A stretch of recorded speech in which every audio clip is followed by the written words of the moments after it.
What's up, everybody? It's the movie guy. So I just got done watching The Final Countdown, which I've always loved this movie. I love history, I love war movies, and I love sci-fi. So if you haven't seen this movie, don't watch this. Like, unless you don't care. Like you don't care, but if you want to watch it, don't watch this spoiler chat video. But I always loved this movie growing up in the 80s, and basically this takes place on the USS Nimitz, and Kurt Douglas's character, Captain Yellen, he's the captain of the aircraft carrier, and Martin Sheen is a person from the defense department who's on the aircraft carrier just checking out the daily lives of everybody and then reporting back. And they go through this time portal that sends them back to December 6, 1941. But they don't know it's 1941. But when Captain Yellen is having kind of a special meeting with some of his hires up, they turn on the radio and Jack Benny's playing. And they're just like, Jack Benny? They got no radio broadcast with nobody. Then they send a recon plane to take pictures of Pearl Harbor, and they just see the Arizona, the Tennessee, all there in Pearl Harbor, and they were just like, wait, what is going on? What is even happening? There's Senator Chapman from the 40s. He's on this boat with his aide and this dog and a couple other people, and the U.S. planes fly over, and they're just like, what kind of technology is that? Like, what is that? They had the U.S. flag on everything, and then later on, in a couple minutes later, in the Japanese planes fly over. So then the U.S. planes are kind of toying with them. They just don't fire on them, just toy with them. And then they fire up on the Japanese fire up on the boat. A couple of them survive, like Senator Chapman, the aide, and the dog.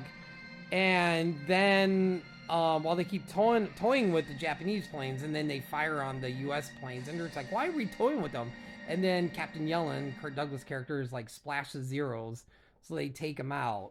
And then one of the Japanese pilots actually survive, and they have a Japanese soldier commander on the Nimitz who's interacting with the Japanese kamikaze fighter pilot. And at one point, something happens where he takes someone hostage, and there's one point where they send the Japanese translator out. That's the commander, and speaking to the Japanese pilot, and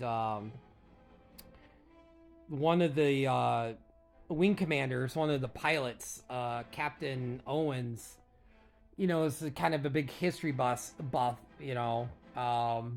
and he sits there and he tells the Japanese pilot about, December 6th, 3 carriers left Japan, I think it was Nagasaki or whatever, and 3 of them are,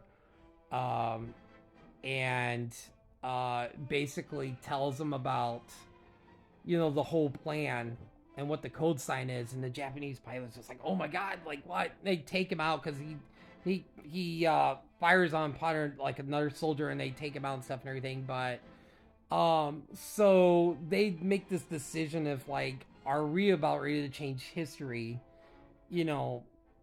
Captain Yellen's just basic we defend this country if it's in the present, past, or future. So they just gear up with missiles and everything.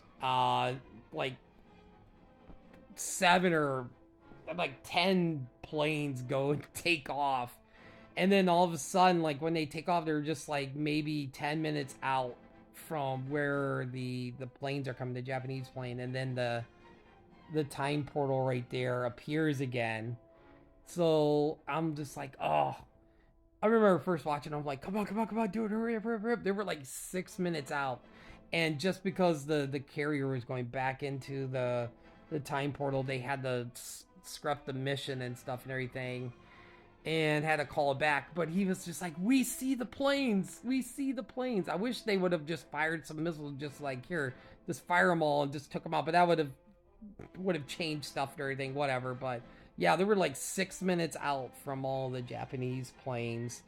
But it's a fun movie. I mean, if you really like sci-fi and like war movies and history, this is a really cool movie. So I've always loved this movie. So um but anyway, that's it from the movie guy for tonight. I gotta be up like super early, so I don't think I'm doing a double watch of movies tonight. I don't think so. But anyway, have a great night, everybody. I'll talk to you later.